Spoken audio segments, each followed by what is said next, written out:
नमस्कार, स्वागत है आपका आज के ताज़ा और बड़ी समाचारों में। तो आइए जानते हैं खबरों को एक एक करके।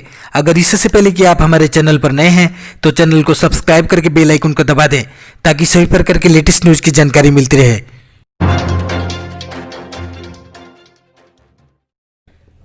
दुर्गा पूजा पर पश्चिम बंगाल में सियासत तेज।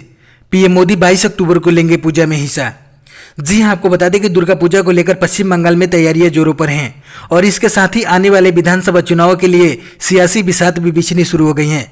प्रदेश में सरकार चला रही तृणमूल कांग्रेस और भाजपा के लिए दुर्गा पूजा समारोह इस बार सियासी तौर पर काफी अहम होने जा रहा है। दरअसल पिछले साल विवादों में रहे भाजपा अध्यक्ष अमित शाह ने कोलकाता के साल्ट लेक में एक दुर्गा पूजा पंडाल का उद्घाटन किया था। इस बार जब विधानसभा चुनाव में कुछ ही महीने बचे हैं तो खुद प्रधानमंत्री नरेंद्र मोदी 22 अक्टूबर को वीडियो कॉन्फ्रेंसिंग के जरिए कोलकाता में होने वाले दुर्गा पूजा समारोह में हिस्सा लेंगे।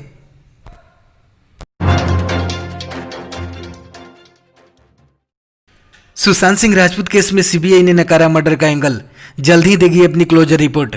जी हां, आपको बता दें कि सुशांत सिंह राजपूत की मौत को 5 महीने बीत चुके हैं। 14 जून को सुशांत सिंह राजपूत अपने बांद्रा स्थित घर में मृत पाए गए थे। इस मामले में एक ताजा अपडेट सामने आई है जिसमें सीबीआई जल्द ही इस मामले की जांच खत्म कर अपनी क्लोजर रिपोर्ट को पेश कर सकती है। जानकारी के अनुसार सीबीआई ने सुशांत की मौत में किसी भी तरह की गड़बड़ी से इनकार किया है। सूत्रों के हवाले से खबर मिली है कि इस मामले की जांच कर रही एसआईटी ने अपनी जांच पूरी कर ली है और अब वह कुछ ही दिनों में बिहार कोर्ट के सामने फाइनल रिपोर्ट पेश करने वाली हैं। टाइम्स ऑफ इंडिया की इस रिपोर्ट में सूत्रों के हवाले से लिखा गया है कि सीबीआई को इस मामले में किसी भी तरह की गड़बड़ी का संदेह नहीं है। वह अपनी क्लोजर रिपोर्ट बिहार कोर्ट के सामने जल्द ही पेश करेगी। हाथरस कांड के पीड़ित परिवार ने दिल्ली में ट्रायल की अपील। सुप्रीम कोर्ट ने सुरक्षित रखा फैसला। जी हां, आपको बता दें कि सुप्रीम कोर्ट में गुरुवार को हाथरस गैंगरेप कांड को लेकर सुनवाई हुई। इस दौरान उत्तर प्रदेश सरकार की ओर से पीड़ित परिवार को दी गई सुरक्षा के बारे में जानकारी सौंपी गई। पीड़ित परिवार की ओर से सुप्रीम कोर्ट में वकील सीमा कुशवाहा पेश हुई। उन्होंने अदालत से अपील की है कि इस केस का ट्रायल दिल्ली में ही होना चाहिए, जिस पर फैसला अभी सुरक्षित रख लिया गया है। गुरुवार को सुनवाई शुरू होने पर सीमा कुशवाहा की ओर से मांग की गई कि सीबीआई की अपनी जांच की रिपोर्ट सीधे सुप्रीम कोर्ट को सौंपनी चाहिए, साथ ही स्टेटस रिपोर्ट को भी देनी चाहिए। इसके अलावा उन्होंने कहा कि पीड़ित परिवार और गवाहों की सुरक्षा को सुनिश्चित किया जाना चाहिए। मामले की जांच पूरी होने के बाद केस का ट्रायल दिल्ली में ही होना चाहिए। सुप्रीम कोर्ट ने अभी इस मामले पर अपना फैसला सुरक्षित रख लिया है। सर्वोच्च अदालत ये बताएगी कि केस से जुड़ी याचिकाएं सुप्रीम कोर्ट सुनेगी या फिर हाई कोर्ट। इसके अलावा ट्रायल दिल्ली में होगा या यूपी में होगा, इसके अलावा परिवार की सुरक्षा राज्य सरकार की एजेंसी करेगी या फिर केंद्रीय एजेंसी। 120 किलोमीटर प्रति घंटे की रफ्तार से दौड़ेगी मालगाड़ी, एल्स्टम के इंजन को मिली मंजूरी। जी हां, आपको बता दें कि केंद्रीय रेल मंत्रालय ने राष्ट्रीय ट्रांसपोर्टर के बड़े पैमाने पर व्यापार को बढ़ावा देने के लिए अपने प्रयास के तहत मालगाड़ियों को 120 किलोमीटर प्रति घंटे की अधिकतम गति से चलाने के लिए एल्स्टम की 12,000 हॉर्स पावर की इलेक्ट्रिक इंजन को मंजूरी दे दी है। ये इलेक्ट्रिक इंजन 120 किलोमीटर प्रति घंटे की रफ्तार से 6,000 टन तक की क्षमता वाली भारी मालगाड़ियों की तेज और सुरक्षित आवाजाही कर सकेंगे। उन्हें प्रमुख माल मार्गों पर परिचालन के लिए तैनात किया जाएगा, जिनमें डेडिकेटेड फ्रेट कॉरिडोर यानी डीएफसी शामिल हैं।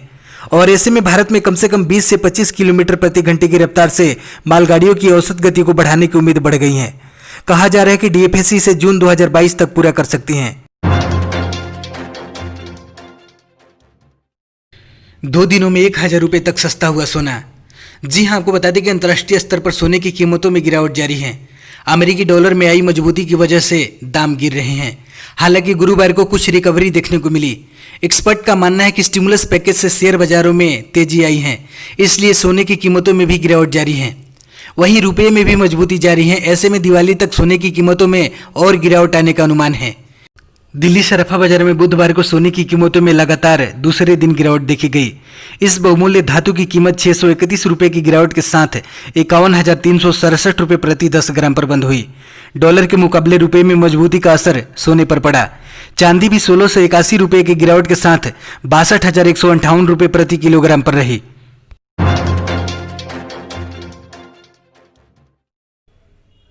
भारत में पिछले 24 घंटों में दर्ज हुए 67,708 नए कोविड-19 के केस। जी हां, आपको बताते हैं कि भारत में कोरोना वायरस संक्रमण के कुल मामलों की संख्या 73 लाख के पार हो गई है। भारत में पिछले 24 घंटों में 67,708 नए कोविड-19 के केस दर्ज हुए हैं। इसके साथ ही देश में कुल संक्रमण मामलों की संख्या 73,07,097 हो गई हैं।